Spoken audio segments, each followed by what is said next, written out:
Last video में हमने देखा था कि एक्वामैन समुद्र में लोगों को बचाने के लिए जाता है, लेकिन वो भी ज़ॉम्बीज का शिकार हो जाता है। और वहां पर गौथम में हमें ये पता चलता है कि जोकर भी अब ज़ॉम्बी बन चुका है। और मेट्रोपोलिस के बाहर जंगलों में हैल जॉर्डन भी ज़ॉम्बी बन जाता है और वो कनेरी पर और ग्रीन एरो पर अटैक कर देता है। और बिल आखिर कनेरी के हाथों मारा जाता है, जो कि अब नई ग्रीन लैंटर्न बन चुकी है। तो सुपरमैन ग्रीन एरो और कनेरी को लेकर डेली प्लांट की छत पर आ जाता है, जहां पर वो अपनी फैमिली को भी लेकर आया हुआ है। जहां पर उन्हें बैटमैन कॉन्टैक्ट करता है और बताता है कि ये ज़ॉम्बीज नहीं बल्कि एंटी लिविंग्स हैं। और वीडियो के एंड पर हमने देखा था कि बैटमैन भी उस वायरस का शिकार हो जाता है और उस एंटी लिविंग आर्मी का हिस्सा बन जाता है और एल्फ्रेड को मजबूरन उसे मारना पड़ता है।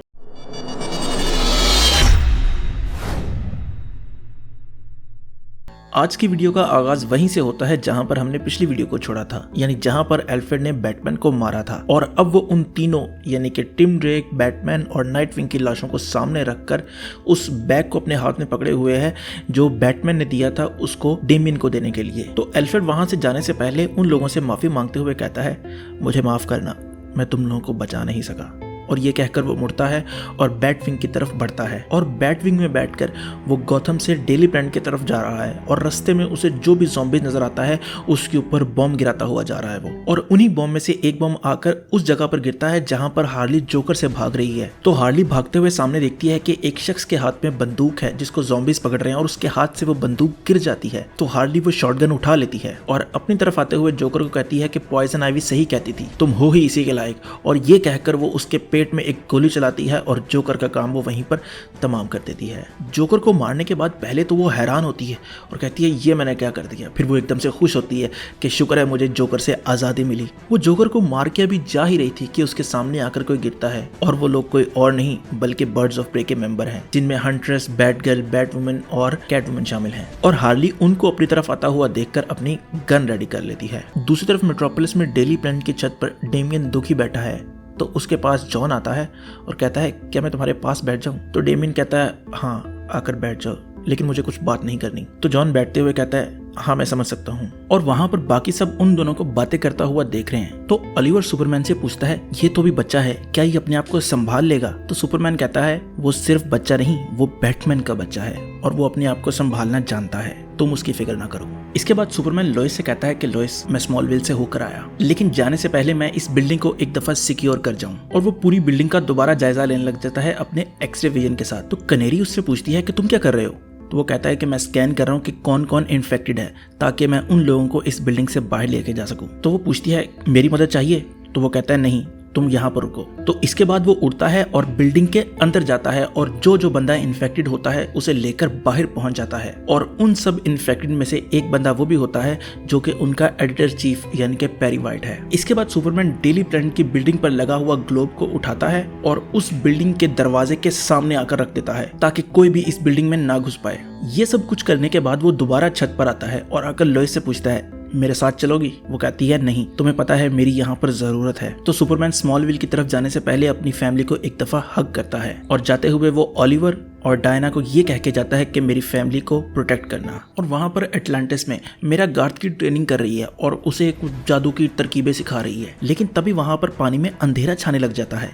तो मेरा ऊपर की तरफ देखकर कहती है अभी रात तो नहीं हुई, तो ये अंधेरा किस चीज का है? और तब उसे पता चलता है कि ये अंधेरा नहीं बल्कि खून के बादल हैं जब उन पर एक्वामैन अटैक करता है अपनी फुल स्ट्रेंथ के साथ। तो मीरा और गार्ड में से गार्ड सबसे पहले आगे बढ़ता है एक्वामैन की तरफ, लेकिन वो उसके पास अभी पहुंचा ही नहीं था कि कुछ ब्लड का हिस्सा उसकी बॉडी के अंदर चला जाता है। तो जैसे ही वो खून उसकी बॉडी के अंदर जाने लगता है वो भी अपने होश खोना शुरू हो जाता है और जोर जोर से अपने मुंह को नोचना शुरू कर देता है। तो एक्वामैन और बाकी सारे एटलांटियन मेरा की तरफ बढ़ते हैं। तो मेरा अपनी फुल पावर को इकट्ठी करती है और उन पर अटैक करती है और कहती है मुझसे दूर रहो, और ये कहकर वो वहां से भाग जाती है। दूसरी तरफ सुपरमैन मेट्रोपोलिस से स्मॉलविल जा रहा है और रास्ते में जहां पर वो जितनी हेल्प कर सकता है वो कर रहा है। वो एक फैमिली को बचाता है ज़ॉम्बी से, वो एक स्कूल बस को लेकर जाता है ज़ॉम्बी से दूर। और रास्ते में उसे पता चलता है कि zombie clay face black lightning और उसकी फैमिली पर अटैक कर रहा है। तो सुपरमैन ब्लैक लाइटनिंग और उसकी फैमिली से पूछता है क्या तुम लोग ठीक हो? तो जेफरी कहता है कि हम सब ठीक हैं।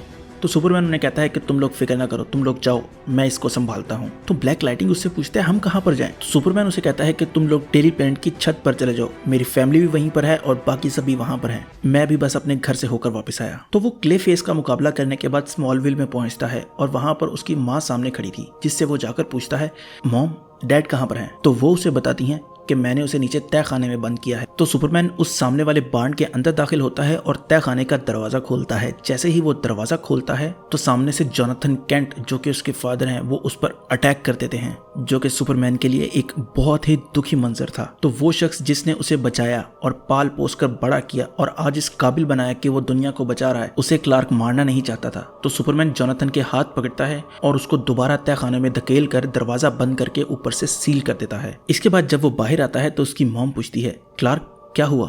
तो क्लार्क आगे से कहता है, मॉम जाने का वक्त हो गया है। तो वो कहती है, मैं यहाँ से कैसे जा सकती हूँ, तुम्हारे पापा यहाँ पर हैं। तो वो अपनी माँ को उठाता है और वहाँ से उड़ते हुए कहता है, माँ वो यहाँ पर नहीं है। और ये कहकर वो उन्हें लेकर डेली प्लान की तरफ चला जाता है और यहाँ पर इशू नंबर 2 एंड हो जाता है। वैसे ये जो इशू है ये पिछले 2 इशू से थोड़ा सा छोटा था, यानी कि लेंथ वाइज तो तकरीबन उतना ही था, लेकिन इसमें जो डायलॉग्स थे वो थोड़े से कम थे और इसमें हमें कोई इतनी बड़ी मौत देखने को भी नहीं मिली। यानी कि जैसे पहले में हमने डार्क साइड को मरते हुए देखा, दूसरे में हमने बैटमैन को मरते हुए देखा, खैर तीसरे में हमने जोकर को देखा, लेकिन उसको इतना उन्होंने सिग्निफाई नहीं किया। अच्छा, इसके अलावा अगर आपने कोई ऐसी कॉमिक पढ़ी हो ना जिसमें अपोकलिप्स वगैरह आया हो, डीसी कॉमिक की बात कर रहा हूँ मैं, तो उसमें मोस्टली ऐसा होता है कि बैटमैन बच जाता है और बैटमैन फिर सारा कुछ इकट्ठा करता है। जैसे अभी हमने इनजस्टिस पढ़ी, इनजस्टिस में सब हार मान रहे थे लेकिन बैटमैन नहीं हार मान रहा था।